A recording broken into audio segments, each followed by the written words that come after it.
Welcome home. I'm Dr.Thema, a minister, licensed psychologist, and sacred artist. And this is Homecoming, a podcast to facilitate your journey home to yourself. While I will provide weekly inspiration and mental health tips, this podcast is not the same as personalized therapy. I'm so excited you're on the journey. If you want to request specific topics or to submit a poem for me to read on the podcast, email me at homecomingpodcast@gmail.com. Also, to build our community, don't forget to like, subscribe, and share. Let's begin. Welcome home, Cojourners. I'm glad you're here for another episode of the Homecoming Podcast, and I'm excited that we have a poem submission on today. If you write a poem about your homecoming journey, feel free to send it to me at homecomingpodcast@gmail.com. And today's poem comes from Gift, and Gift is writing us from Nigeria. So glad to have you here with us, Gift, and this is the poem that Gift sent. Sometimes they seem unreachable. You've tried, you've prayed, you've cried, you've hoped, you've imagined, and now you're exhausted. And now you wonder, do I deserve them? Yes, Queen. Yes, King. You deserve them and more, and much more. Because you deserve them, you'll get them and more, and much more. Thank you so much, Gift, for this piece and really talking about when we have a desire for something, whether that is a relationship or whether that is related to our career or a certain level of growth in our lives, and wondering if we are worthy, if it is even in the realm of possibility. And as we come home to ourselves, we want to revive our expectations, revive our faith and our hope in what is possible in our lives.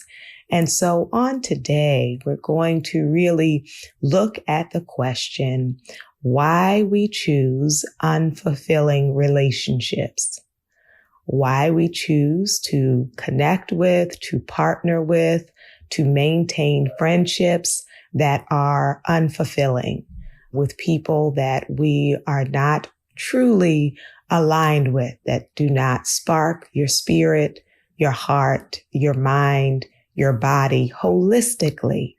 And so why do we end up in these relationships, and what is that truly about? And so we want to really heal that dynamic so that we can tell ourselves the truth.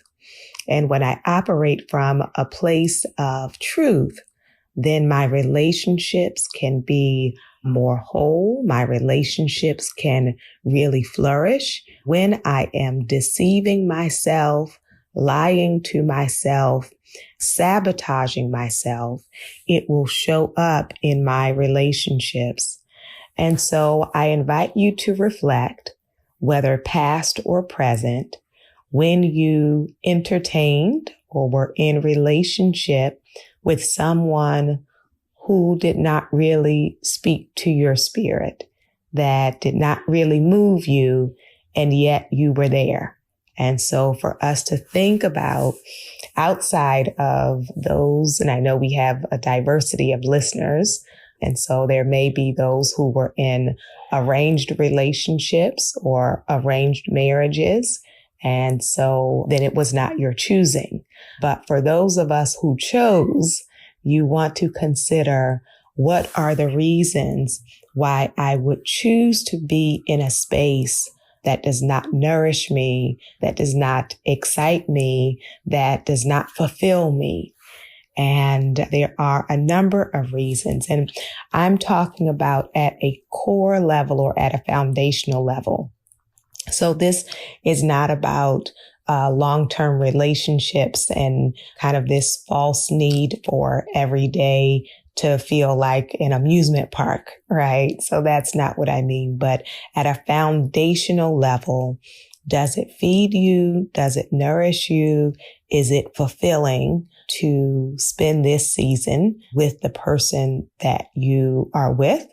Or to reflect on if you spent those seasons in the past in unfulfilling relationships, what led you there and how can we shift that, uproot that, break that, free ourselves from that so that going forward, we pull the lesson and the wisdom out of those relationships and circumstances. So the next time I can choose differently. I can show up differently.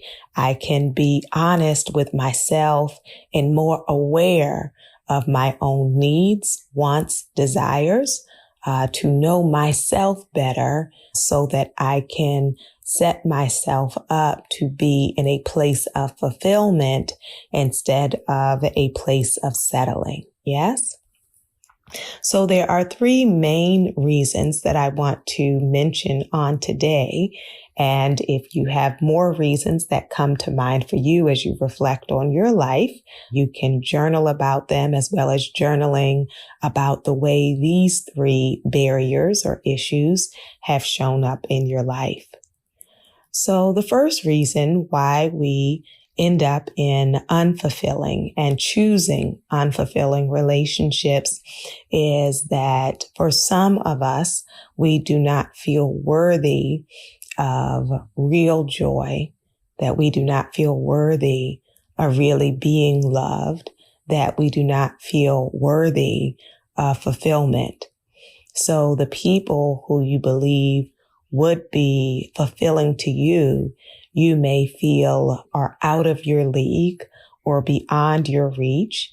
And for some of us, it may be based on your life experience of feeling like, oh, well, that is the kind of person I would like to be with, but that kind of person would never choose me. And so I am just not able to be loved or fulfilled or treated like that. So some of us have come to believe that other people are worthy of that kind of love, that other people get goodness, that other people can receive affection and to be attended to, that other people can have those kinds of relationships, but not me. And I want to speak to you today on the need for us to really question, to really interrogate, what is it that has made me feel disqualified for a fulfilling relationship? What is it? And the reality is, if it is based on past experience, that my past does not have to dictate my present or my future.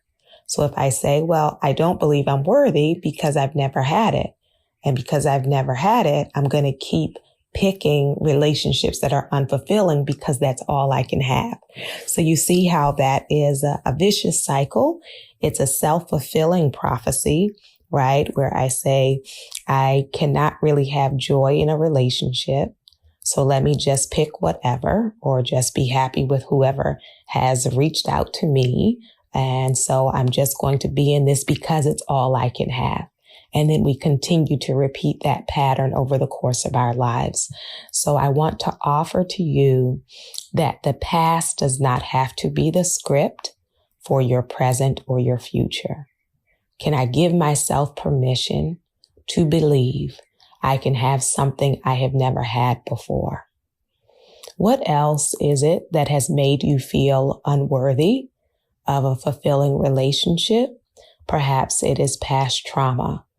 And so there are many who are listening who are trauma survivors, and trauma often creates insecurity, low self-esteem, anxiety, depression, vigilance, distrust. And so when I have not addressed the trauma, when I have so many unhealed wounds, when I am carrying the baggage that offenders, abusers perpetrators placed on my back, then often I am seeing myself through the eyes of those who did not respect me. I am seeing myself through the eyes of those who did not honor me. I am seeing myself through the eyes of those who did not hold a healthy love, a healthy esteem for me. And so a part of healing from the trauma of the past is changing and shifting my view of myself, that I do not want to see myself nor treat myself along the same lines of those who mistreated me. So even if you have been dishonored, disrespected, overlooked, underestimated by those who did you harm, whether those were past abusive partners, whether those were parents or siblings, people in your community, trusted persons in your community, whomever those persons were, I do not want to give them the final say on my self-definition, right? So a part of my psychological restoration and healing is the opportunity to redefine myself or to remember myself. And so even though I have been discarded or abandoned or trashed by others, that I work to see the treasure within myself, that I am a treasure, right? That you are to be treasured, to be appreciated, to be esteemed. And so I want to then pick relationships, engage in relationships where that is the case, right? So I no longer want my wound to pick my dating partner. I no longer want my trauma wounds and trauma mindset to pick my relationships. Yes? So what was it that gave you the sense of unworthiness? Past relationships, past experiences with abuse, and then another piece that can leave us feeling unworthy are the realities of oppression. And we've talked about this on various episodes, that racism, sexism, able-bodyism can promote these ideas. Who is the best, right? Who is to be desired? Who is to be valued? And so if you are from a marginalized community, then you may be aware around consciousness raising. You have an awareness that you are not appreciated or celebrated in the larger society, right? And so what I want to be mindful of is the need for resistance, to resist those lies that have made me feel inadequate, insecure, insufficient. And so despite the messages in the media, in society, perhaps even in my family, perhaps in the social scenes in which I engage, even if these people that I am around have bought into the lie of my inferiority, I refuse to hold on to that lie, to not check it, to not challenge it, to not push back on it. And so it is labor. It is emotional, spiritual, cultural labor to not buy into that when we are so much surrounded by those messages. And so what was it around your identity and the realities of discrimination and the realities around beauty myths or worthiness or hierarchies of power or of importance or of status that left you feeling, I should also mention classism, right? And heterosexism. And so xenophobia for those who are immigrants. What was it about your identity that left you feeling that I can never have fulfillment, that I can never really have the opportunity to have a joyful love, right? To have good love. Yes. And so I push back on that messaging. I shift out of my trauma wounds and I release the script of the past to actually believe. And we talk about faith the size of a mustard seed, meaning just me saying it is not going to make you suddenly say 100%, I believe I could be treated well. But is there a spark in you? Is there a part of you? Is there a seed in you that desires to believe that you are worthy of being treated well, of being loved in the way that you love, of being with those who are thoughtful or generous in the way that you are, to actually be able to come alive in relationship instead of just being in one to feel like you have one? Yes. And so that is one of our first barriers that we want to address that can keep us in unfulfilling relationships. The second one is boredom/loneliness. And I have another episode on loneliness that you should take a listen to. But for some of us, we end up in unfulfilling relationships because we got tired of waiting. So you kind of had in your mind this timeline of when you wanted to be with someone or when you wanted to be married or when you wanted to have children, and the clock is ticking. And so you just say, well, I'm just going to kind of pick who's available because I'm tired of being by myself.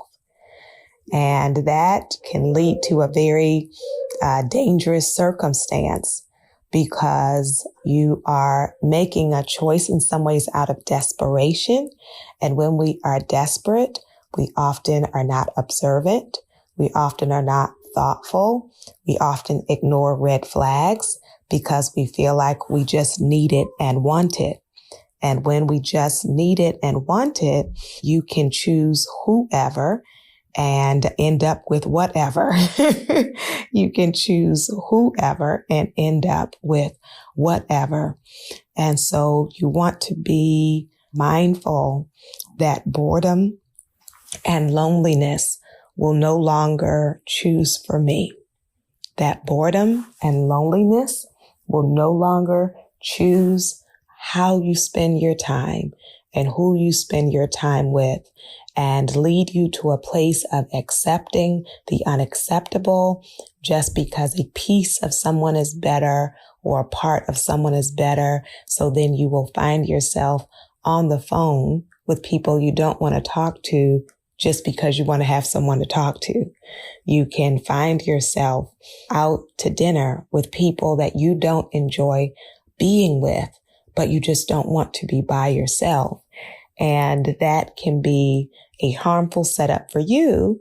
And it's also harmful to the other person because now they are thinking that you actually love them, like them, want to be with them, value them, prioritize them. And so they are spending their time with someone who does not really esteem them in the ways that each of us would like to be esteemed. And so I understand boredom and I understand the realities of loneliness. And some people will say, well, not everything has to be great or wonderful. You can just get out there to get out there. You can just date to have fun. And that is not the issue, right? If you're actually having fun, enjoying yourself, meeting different people. But what we're talking about today is when it is actually unfulfilling. Right. So then I want to do things that make me come alive, right? That are life-giving. So it doesn't mean that every dinner or every connection has to, be with the soulmate who's going to be with me the rest of my life.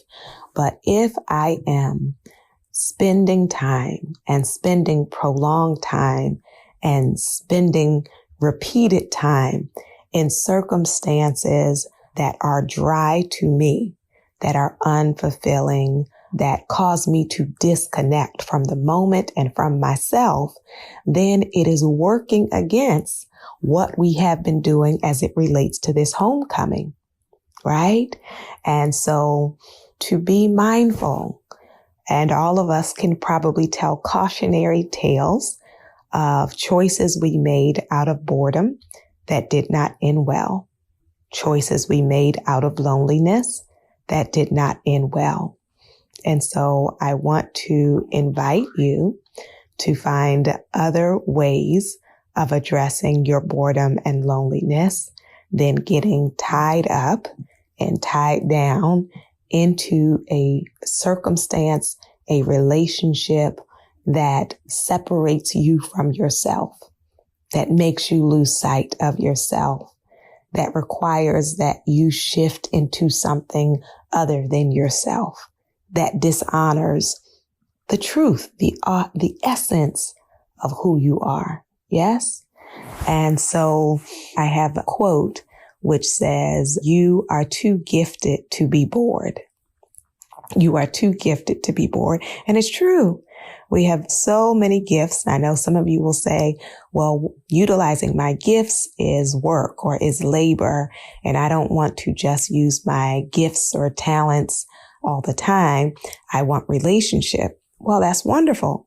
So then I can apply my gifts as an individual and my personality and my values to be open about connecting with people and communities or groups that actually are fulfilling to me. You see, sometimes we create for ourselves this false choice that I have to be in a dead end circumstance or be alone. And that's a lie, right? So what is the lie I have told myself that has created this false choice between being unhappy with someone or being alone? And I wonder if you can stretch yourself into believing those cannot be the only two choices for my life. Even if that feels like the only two choices for today, do I really want to go down this path of unfulfillment that will then close me off for actually being open, available, present when the connections that would be more fulfilling actually show up? Yes? So I invite you to consider letting your wisdom choose and not your boredom, letting your truth choose and not your loneliness, letting your heart choose and not just what is practical, strategic, feasible, available. Yes? So when we flow in authenticity, which is what homecoming is, it becomes less comfortable for us to lie to ourselves, deceive ourselves, or deceive others. So when I am living from that place of truth, honesty, authenticity, when I am congruent, when I am aligned, then my relationships will have to reflect that. And it will become intolerable for me to continue to entertain spaces that are dead. It will not flow. It will not speak life. I will no longer permit myself. I will not feel free to do that. Yes? So one other reason that I want to mention on today that we can end up in unfulfilling relationships is, for some of us, it is a control issue.